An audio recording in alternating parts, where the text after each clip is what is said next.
So to answer the question, is this drone the one? For me,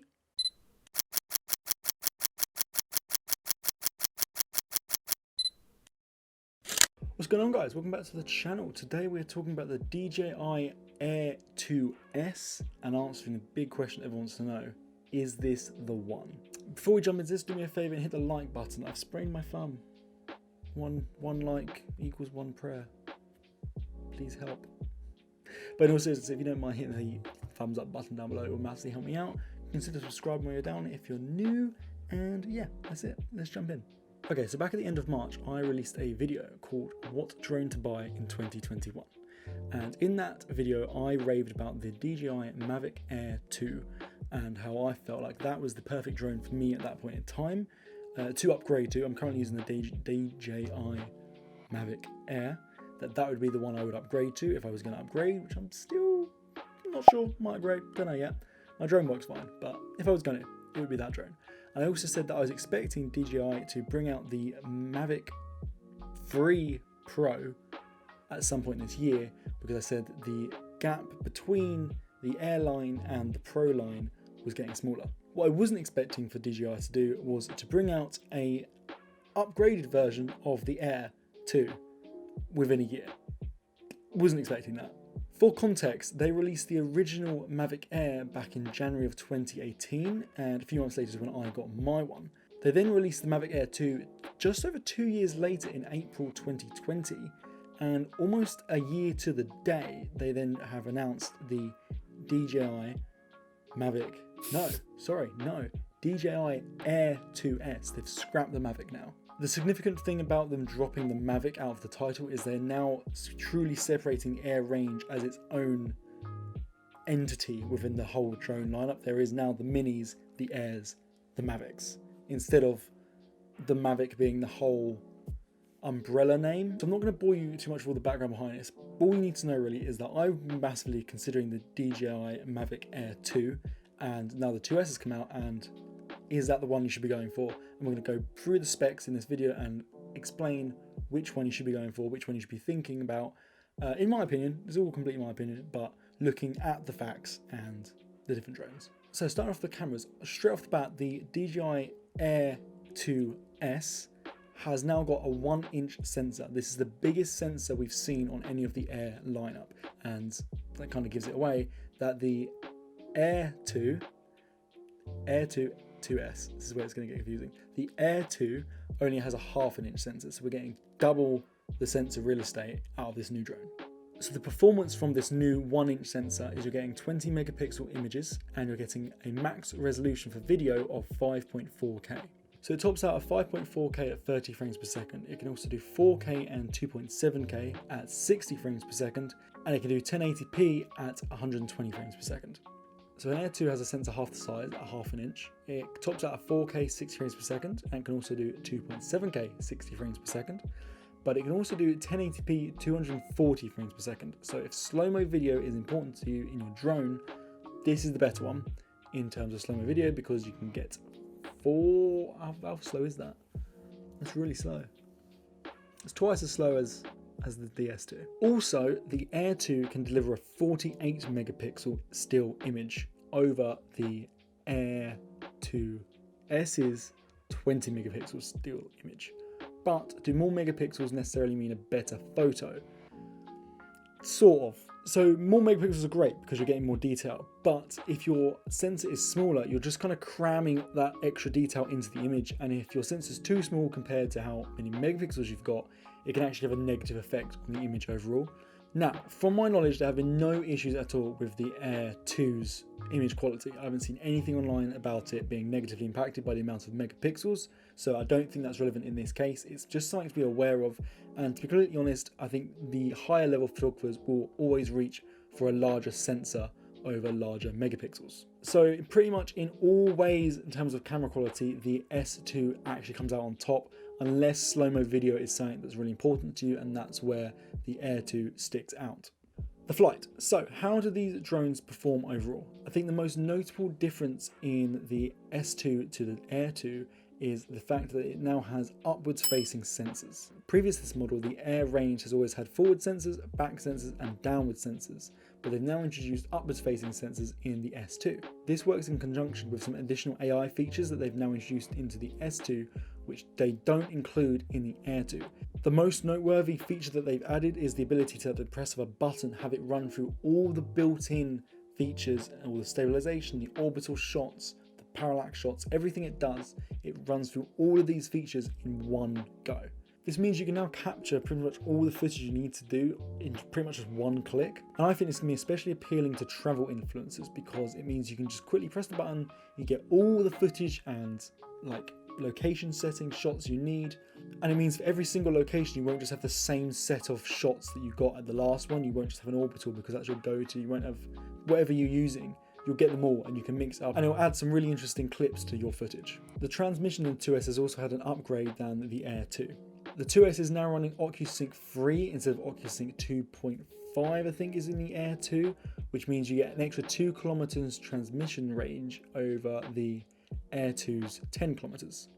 You're getting 12 kilometers in total from the 2S. So the reason I find this important is not because I want to fly 12 kilometers away, it's because it means the overall transmission connection is going to be a hell of a lot stronger throughout the entire flight. And there is nothing scarier when flying a drone than your connection dropping in the middle of doing something slightly risky, or you don't really know where it is, or just anything. Just the connection dropping is scary. Okay, in terms of weight and size, the 2S is 25 grams heavier than the Air 2, which is not much, but it's something to consider if you're trying to save weight and I would mainly look at this in the grand scheme of things. If you're trying to decide between like the Mini and the Air, that's where this weight really comes into play. Between the Air 2 and the Air 2S, don't really think it's much of a difference. In terms of size, they're pretty much identical. The 2S is 3 millimeters longer. They're identical. Let's just say they're identical because they're identical. In regards to flight time, this is where the Air 2 actually comes out on top. The Air 2 boasts a 34-minute flight time. The 2S only boasts a 31-minute flight time. Not a massive difference, but if that's a really big factor for you, that's going to come into play. For me personally, I'm used to the Mavic Air, the original one, which has a 21-minute flight time. Anything past 25 minutes, I'm going to feel like I'm being spoiled. So 31 minutes for me, that's fine. That's genuinely so much flight time, and I will buy additional batteries anyway. I always do for my kit. So that gives me an hour and a half flight time if I buy 2 additional batteries. So that's fine with me. But if that's a really big thing for you, is you want as much flight time as you can, Air 2 stands out in that respect by 3 minutes per battery. Okay, we're going to go through some other specs before we wrap up. These are things that aren't massively important to me in my decision making for this drone, but they may be for other people, they may be for you, which is why we're going to go through and cover them off. First thing is it's got the ability to shoot in 10-bit D-Log. This is for the color grading filmmakers out there. The previous versions of the Air lineup could only shoot in 8-bit and D-Cine. This means that the files are packed in with a hell of a lot more information, making it easier for color grading, color corrections, lighting adjustments, general editing. If you're editing the look of your clip, it's going to be a hell of a lot easier using 10-bit, especially if you're using D-Log, it's the flatter profile. If you're a photographer and this is just going over your head, think of it like shooting JPEG and RAW. It's giving you a lot more information and a lot more detail and information within your files to work with in your image.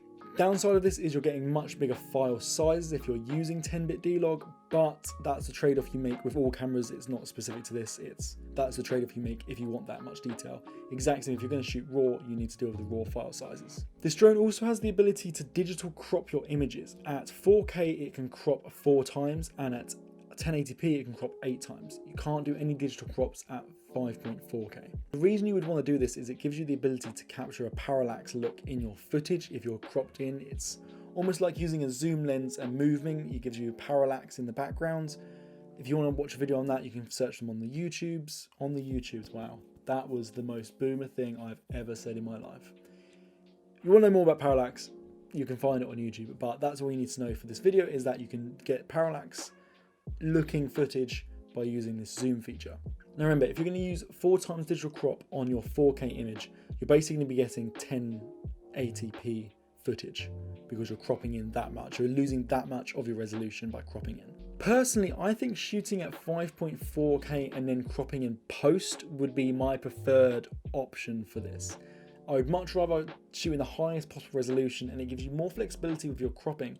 And also if you're cropping in post like this, it gives you a lot more freedom to be creative. You can use keyframing and stuff like that to really get creative with your crops. But that's something for another video. And finally, the downside that the internet seems to be hung up on. This drone doesn't have a variable aperture, but neither does any of the other Air lineup. From just being online and looking into this drone, I can see a lot of people really hoping that this drone would have a variable aperture, but it doesn't. It's only got a fixed aperture of f2.8. If you step up a line to the Mavic 2 Pro, that has a variable aperture 2.8 to f11. And a lot of people were really hoping that they would put that into this drone as well, but they haven't. If I had to take a guess, I would say this was actually an intentional decision by DJI. The specs and what they've crammed into this drone really shorten the gap between the Air line and the Pro line at the moment. And if they'd included a variable aperture in this drone, I honestly think it would make the Mavic 2 Pro almost redundant. There's not much separating these two drones now, and in my opinion, in a lot of ways, this 2S is better than the Pro. So by not including a variable aperture, they've kind of kept the market open for users that would use the Mavic 2 Pro.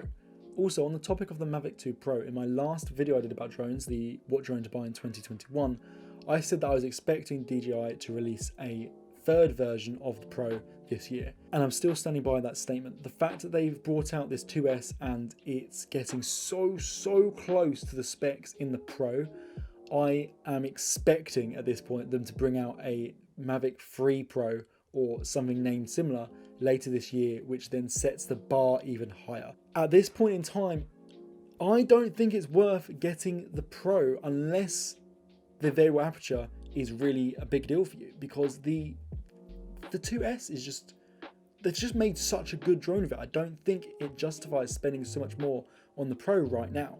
So I guarantee that they bring out an upgraded version of the Pro at some point this year. And going back to the variable aperture factor, I have never shot an image on my drone. My drone is the Mavic Air and it doesn't have a variable aperture. It's stuck at 2.8. I have never shot an image, looked at it afterwards and gone, damn, I wish that was shot at f11. Never done it. Never even crossed my mind until I saw so many people complaining that this doesn't have a variable aperture, that none of the drones I've used have had variable apertures. It just doesn't bother me. So to answer the question, is this drone the one? For me, yes. This drone stands above the Air 2 enough to justify the upgrade for me. The variable aperture and the shorter flight time aren't problems for me. As I explained earlier in the video, anything over 25 minutes, I will feel like I'm being spoiled with the amount of flight time I've got. And the variable aperture, it's never been a problem for me, so I don't think it's going to be in the future. If I move to a drone with a variable aperture and got used to using that, then I think it'd be a problem. But if you've never had a drone before and never had a drone with variable aperture, I really don't think it's going to be an issue at all, in my opinion. Let me know what you think of that. Let me know what you think about this drone. Let me know what you think about the competition down in the comments below. Let's have a chat about it. Like this video if you found it helpful, interesting, anything. Just do me a favor, like the video, subscribe if you haven't already, all the other stuff that YouTubers tell you to do, and I will see you in the next one. Don't know what that video is going to be yet, but I will see you in the next one. Peace. I can do it. I haven't done this in okay. Thumb hurts. I haven't done this in ages. Peace. That was a really bad one, wasn't it? Peace. That was better.